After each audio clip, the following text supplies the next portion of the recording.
Question number 9 है find the coordinates of the points which divide the line segment joining a -2, 2 and b2, 8 into 4 equal parts. अब हमने उन points के coordinate find करने हैं जो a और b को ज्वाइन करने पर 4 इक्वल पार्ट्स में डिवाइड कर रहे हैं। तो ये मैंने फिगर बनाई हुई है। इसमें p, q और r मैंने 3 पॉइंट लिए हैं जो a और b को ज्वाइन कर रहे हैं। अगर हम तो 3 पॉइंट लिए p, q, r, ये ए बी को ज्वाइन करने पर 4 इक्वल पार्ट्स में डिवाइड कर रहे हैं, यानी A B, P Q, Q R और आर बी इक्वल है। ए के कोऑर्डिनेट और बी के कोऑर्डिनेट हमें गिवन दिए हैं। तो कैसे सॉल्व किया मैंने question number 9, P Q and R be the points which divide the line segment joining A -2, 2 इसके कोऑर्डिनेट है and B 2, 8 into 4 equal parts, यानी ए और बी को अगर हम ज्वाइन करेंगे तो इसमें 3 पॉइंट लाई कर रहे हैं पी क्यू आर, जो इसको 4 इक्वल पार्ट्स में डिवाइड कर रहे हैं, यानी A P equal to P Q equal to Q R equal to R B. अब ये चारों पार्ट्स इक्वल है। अगर ये चारों पार्ट्स इक्वल है तो क्यू जो है पूरे का मिड पॉइंट होगा और पी जो है वो ए क्यू का मिड पॉइंट होगा और आर जो है वो क्यू बी का मिड पॉइंट होगा। इसलिए लिखा हुआ है क्यू जो है वो मिड पॉइंट है ए बी का, पी जो है वो मिड पॉइंट है ए क्यू का और आर जो है वो मिड पॉइंट है किसका, क्यू बी का। पहले अगर हम Q मिड पॉइंट लें ए बी का, अब Q अगर मिड पॉइंट है तो मिड पॉइंट से क्या होता है x1 plus x2/2, y1 plus y2/2, यानी Q के कोऑर्डिनेट आ जाएंगे। तो -2 प्लस 2/2, 2 प्लस 8/2। तो Q is the mid point of A B, so coordinates of point Q। अब Q के कोऑर्डिनेट हम कैसे फाइंड करेंगे, Q अगर मिड पॉइंट हो तो x1 plus x2/2, y1 plus y2/2। तो x1 की वैल्यू मैंने बताई -2 है, y इधर भी बता सकता हूँ -2 और y2 की वैल्यू 2, और सॉरी x1 की वैल्यू -2 और x2 की वैल्यू 2, y1 की वैल्यू 2 और y2 की वैल्यू 8। तो -2 प्लस 2/2 और 2 प्लस 8/2। तो -2 प्लस 2 आ गया 0/2 और 2 प्लस 8 आ गया 10/2। 0/2 का 0 ही होगा और 2/10 का क्या आएगा, 2 5 10, यानी 0 और 5 आ गए Q के कोऑर्डिनेट। अब फाइंड करने हैं P के कोऑर्डिनेट। अब P किसका मिड पॉइंट है, ए क्यू का। ए के कोऑर्डिनेट है -2, 2 और Q के कोऑर्डिनेट हमने फाइंड किए 0, 5। तो ये फिगर मैंने बनाई है, ए के कोऑर्डिनेट -2, 2, Q के कोऑर्डिनेट जो हमने फाइंड किए 0, 5। अब P क्या है इसका मिड पॉइंट, तो P के कोऑर्डिनेट कैसे निकलेंगे, -2 प्लस 0/2 और 2 प्लस 5/2। तो P is the mid point of A Q, so coordinates of point P equal to -2 plus 0/2, यानी x1 प्लस x/2 और y1 प्लस y2/2। तो -2 प्लस 0/2 और 2 प्लस 5/2। तो -2 प्लस 0 आ गया -2/2, तो 2 प्लस 5 आ गया 7/2। 2/2 ये कट के आ गया 1, यानी -1 और 7/2 किसके कोऑर्डिनेट होंगे, P के। अब निकालने R के कोऑर्डिनेट। R किसका मिड पॉइंट बताया था मैंने, क्यू बी का। अगर R क्यू बी का मिड पॉइंट है, B के कोऑर्डिनेट मालूम है और Q के कोऑर्डिनेट भी हमने फाइंड किए थे 0, 5। तो Q के कोऑर्डिनेट हैं 0, 5 और B के कोऑर्डिनेट है 2, 8। तो R मिड पॉइंट है तो इसके कोऑर्डिनेट क्या आएंगे, R के 0 प्लस 2/2 और 5 प्लस 8/2। तो R is the mid point of Q B, so coordinates of point R equal to 0 plus 2/2 और 5 प्लस 8/2। तो 0 प्लस 2/2 होगा 2/2, 2/2 कैंसिल करके आएगा हमारा 1 और 13/2, 5 प्लस 8 13/2। तो 1, 13/2 आ गया R के कोऑर्डिनेट। तो लास्ट में लिखना है therefore coordinates of point P equal to -1 और 7/2 और coordinates of point Q equal to 0 और 5 और coordinates of point R equal to 1 and 13/2। Question number 10 है find the area of a rhombus if its vertices are 3, 0, 4, 5, -1, 4 and -2, -1 taken in order. अब हमें given दिया है 4 vertices given है rhombus के, हमें इसका एरिया फाइंड करना है। तो ए बी सी डी मैंने रोम्बस लिया हुआ है। ए के कोऑर्डिनेट है 3, 0, 4, 5, -1, 4 और -2, -1, ये गिवन दिया है। तो A 3, 0, B 4, 5, C -1, 4 and D -2, -1 are the vertices of a rhombus. अब एरिया फाइंड करने के लिए मैंने क्या किया, join AC and BD। AC और BD को ज्वाइन किया। अब एरिया ऑफ ए रोम्बस का क्या फार्मूला है, half into D1 into D2, जब बेस इंटू आल्टीट्यूड। तो मैं half into D1 into D फार्मूले से सॉल्व करूंगा। तो पहले AC की वैल्यू निकालेंगे, डिस्टेंस बिटवीन 2 पॉइंट्स जो आपने फर्स्ट एक्सरसाइज में पढ़ा हुआ है, क्या था, √x2 - x1 का whole square plus y2 - y1 का होल स्क्वायर। इसी तरह BD की वैल्यू भी निकालेंगे। तो distance between A and C that is A C. तो ए सी की वैल्यू कैसे फाइंड की, रूट x2 माइनस x1 का whole square plus y2 minus y1 का होल स्क्वायर। अब ये x1 y1 है ए का और सी का x2 y2, तो -1 -3 का होल स्क्वायर और 4 -0 का होल स्क्वायर। तो -1 -3 आ गया -4 का होल स्क्वायर, 4 -0 आ गया 4 का होल स्क्वायर। तो -4 का होल स्क्वायर भी 16, 4 का होल स्क्वायर भी 16 यानी √32। अब √32 को मैंने ब्रेक किया 4 × 4 × 2। रूट के अंदर क्या है 4 × 4 × 2, तो 4 आ गया बाहर √2 यानी 4√2 यूनिट आई ए सी की वैल्यू। अब बी डी का distance between B and D, तो ये x1 y1 है बी और डी x2 y2 है। तो -2 -4 का होल स्क्वायर -1 -5 का होल स्क्वायर।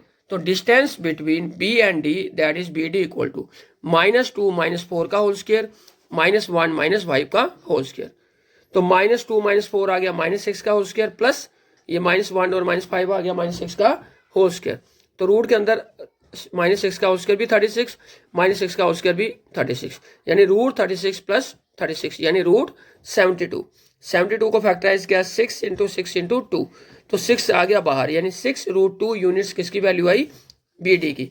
तो ए सी की वैल्यू आई 4√2 यूनिट्स और बी डी की वैल्यू आई 6√2 यूनिट। हमने क्या निकालना है, ए बी सी डी का एरिया। तो area of a rhombus A B C D equal to half into D1 into D2। D1 यानी ए सी, D2 यानी बी डी, तो half into A C into B D. तो half into A C की value 4√2, B D की value 6√2, तो 2 2 जा 4। अब बचा 2√2 और 6√2 इनका प्रोडक्ट, तो 2 × 6 मैंने अलग किया, √2 इंटू √2 आ गया √2 का होल स्क्वायर, स्क्वायर और रूट कैंसिल। तो 2 × 6 × 2, 2 6 जा 12, 12 2 जा 24 स्क्वायर यूनिट्स। ये आएगा हमारे क्वेश्चन नंबर 10 का आंसर। नेक्स्ट एक्सरसाइज स्टार्ट करने से पहले जो फार्मूला यूज होना है वो है prove that the area of a triangle found by the points A x1 y1 b x2 y2 and c x3 y3। यानी एरिया ऑफ ट्राइंगल जो बनेगा इन तीन वर्टिसेस ए बी सी से वो आएगा half into x1 × y2 minus y3 plus x2 y2 minus y3 minus y1 आएगा इधर, y3 minus y1 plus x3 y1 minus y2। तो ये हमने प्रूव करना है जो एरिया ऑफ ट्राइंगल आएगा इन तीनों पॉइंटों से वो किसके इक्वल होगा, half x1 × y2 minus y3 plus x2 y3 minus y1 plus x3 y1 minus y2। अब कैसे किया है, ये तीन कोऑर्डिनेट गिवन दिए हैं ए बी सी। ए के कोऑर्डिनेट x1 y1, बी के x2 y2, सी के x3 y3। इन तीनों से आपका क्या बन रहा है, ट्राइंगल। हमने क्या किया, बी से, ए से और सी से तीनों से परपेंडिकुलर ड्रा किया एक्स एक्सिस पे। ठीक है, तो क्या लिखा हुआ है, A x1 y1, b x2 y2 and c x3 y3 are the 3 vertices of a triangle ABC। ये गिवन दिए हैं। तो draw BP AQ and C are perpendicular to x axis. ये तीनों परपेंडिकुलर हमने एक्स एक्सिस पे draw किए। जब एक्स एक्सिस पे परपेंडिकुलर ड्रा किए, अब ये मैंने बताया था जो एक्स एक्सिस पे वैल्यू होती है वो एक्स की होती है और जो वाई वर्टिकल वैल्यू होती है वो वाई की होती है। तो O से P तक है x2, O से Q तक है x1, O से R तक है x3, B से P तक है y2, A से Q तक है y1 और C से R तक है y3। वही यहाँ लिखा हुआ है OP x2, OQ x1, OR x3, PB y2, AQ y1 and CR y3 जो मैंने आपको बताया। अब ये माइनस वाली वैल्यू कैसे आई वो देखो। पहले ये वाली PQ यहां से यहां तक हमारी वैल्यू है कितनी, x1, ये x1 और ये वैल्यू कितनी है x2, यानी x1 minus x1 minus x2 किसकी वैल्यू आएगी, PQ की। तो PQ की वैल्यू है x1 माइनस x2। अब QR की वैल्यू मैंने लिखी है x3 माइनस x1। QR की वैल्यू x3 माइनस x1 कैसे आई, ये QR है तो यहां से यहां तक क्या है x3 और यहां से यहां तक क्या है x1। तो QR की जो वैल्यू है ये टोटल x3 है और यहां से यहां तक कितनी है x1, तो x3 माइनस x1 और लास्ट में PR हुआ यहां से यहां तक। अब टोटल मैंने बताया x3 है तो हमने माइनस क्या करना है OP यानी x2, तो x3 माइनस x2, तो x3 माइनस x2 आगे PR। ये तीनों वैल्यूज हमने बता दी। अब ये जो आपका ट्राइंगल बन रहा है ये कैसे बन रहा है, देखो ये आपका ये परपेंडिकुलर है, इसका मतलब ये दोनों पैरेलल हुई, ये परपेंडिकुलर है, इसका मतलब ये भी पैरेलल हुई, यानी तीनों आपस में क्या है, पैरेलल लाइनें हैं ये। तो ट्राइंगल कैसे, ये ध्यान से देखना, ये ट्राइंगल, ये आपका ट्रेपेजियम है, ये भी आपका, ये ट्रेपेजियम आपका ये, और ये भी क्या आपका ट्रेपेजियम है। B B P Q A, यानी A B B Q trapezium है, A Q R C trapezium है। अगर इन दोनों ट्रेपेजियम को मैं प्लस करूं, इसको और इसको, ये पूरी फिगर बन जाएगी आपकी। तो उसमें से क्या करना है, मैंने इसको क्या कर देना है, माइनस। पूरी फिगर में से यानी ये दोनों ट्रेपेजियम ऐड करेंगे और इस ट्रेपेजियम को हम माइनस करेंगे। मैंने वही लिखा है। ट्राइंगल कैसे बन रहा है आपका, area of triangle, area of trapezium A B P Q plus area of trapezium A Q R C minus area of trapezium B P R C, ये बी पी आर सी, इसको हम माइनस कर रहे हैं, इसको और इसको दोनों को प्लस कर रहे हैं, इसको और इसको प्लस कर रहे हैं, और इसको क्या कर रहे हैं, शेड वाले को माइनस, वो लिखा। अब ट्रेपेजियम का फार्मूला क्या होता है, half into sum of parallel side into height.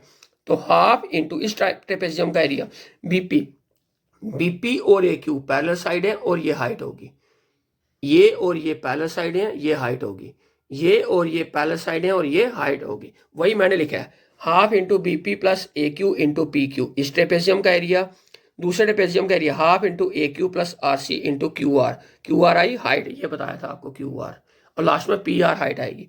Half into minus कर रहे हैं जो trapezium BP plus C R into P R. अब मैंने क्या किया, हाफ निकाला है कॉमन, तो इधर BP plus A Q into P Q बचा, तो A Q plus R C into Q R बचा, और लास्ट में माइनस जो है BP plus C R into P R बचा, यानी हाफ कॉमन निकाल लिया। अब वैल्यू पुट की मैंने, बीपी की वैल्यू ऊपर फाइंड की थी, बीपी की वैल्यू क्या थी y2 और ए क्यू की वैल्यू y1, इधर से आप देख भी सकते हो, बीपी यानी पीबी और y2 है और ए क्यू क्या है y1, वही वैल्यू यहाँ पे पुट की है। और पी क्यू की वैल्यू मैंने बताई थी यहाँ पे क्या है x1 माइनस x2, तो ये वैल्यू वही पुट की है जो आपको पहले बताई। इसी तरह ए क्यू की वैल्यू और आर सी की वैल्यू पुट की, क्यू आर की वैल्यू भी पुट की, माइनस बीपी की वैल्यू और सी आर की वैल्यू पुट की, और पी आर की वैल्यू भी, पी आर की वैल्यू ये x3 माइनस x2 और क्यू आर की x3 माइनस x1 ये पुट की थी। तो इस सभी वैल्यूज हमने पुट कर ली। उसके बाद क्या किया, हाफ पहले का ही कॉमन है, इस y2 को x1 से किया, y2 x1, y2 को x2 से किया माइनस y2 x2, y1 को x1 से किया y1 x1, y1 को x2 से माइनस y1 x2, इसी तरह y1 को x3 से, y1 को x1 से, y3 को x3 से, y3 को x1 से, यहां तक आपकी मल्टीप्लाई जो होगी पहली दो की। अब माइनस यहां पे ध्यान रखना, माइनस y2 है उसको x3 से, माइनस y2 x3, फिर माइनस y2 की माइनस x2 से, ये बन गया प्लस y2 x2, फिर माइनस y3 की x3 से माइनस y3, फिर माइनस y3 की माइनस x2 से, ये बन गया प्लस y3 x2। अब हमने क्या किया, यहाँ पे x1 वाली को सॉल्व किया, ये y1 x1 और ये y1 x1 पॉजिटिव और नेगेटिव कैंसिल हो गया, बचा क्या y2 x1 और माइनस y3 x1, ये लिखे दोनों मैंने x1 वाली टर्म। अब x2 वाली टर्म, x2 वाली टर्म y2 x2 ये माइनस का है और ये y2 x2 पॉजिटिव का है, ये y2 x2 पॉजिटिव और ये y2 x2 नेगेटिव, ये कट गया। अब हमने क्या करना है, y2 x2 जो x2 वाली टर्म है वो बची y3 x2, ये बची y3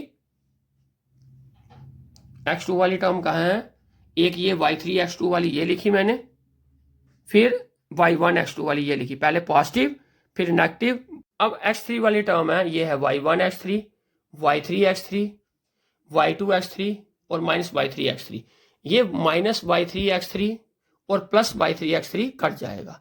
अब हमारे पास बचा प्लस y1 x3 और माइनस y2 x3, वो मैंने यहाँ लिख दिया y1 x3 और minus y2 x3।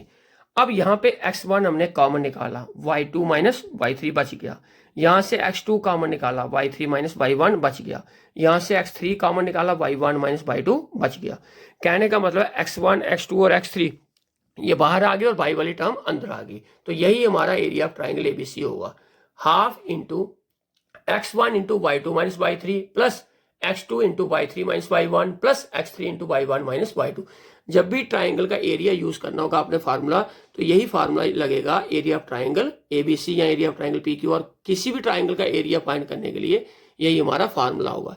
Half into x1 बाहर होगा, y2 माइनस y3 अंदर, यानी 1 2 3। अगर आप ऐसे याद रखो 1 2 3, 1 ऐसे चलो, 1 बाहर x का तो 2 3 y का अंदर होगा, 2 अगर x का बाहर, 3 और 1 अंदर होगा, 3 बाहर तो 1 और 2 अंदर होगा। ठीक है, तो एरिया ऑफ ट्राइंगल एबीसी क्या है, half into x1 into y2 minus y3 plus x2 into y3 minus y1 plus x3 into y1 minus y2।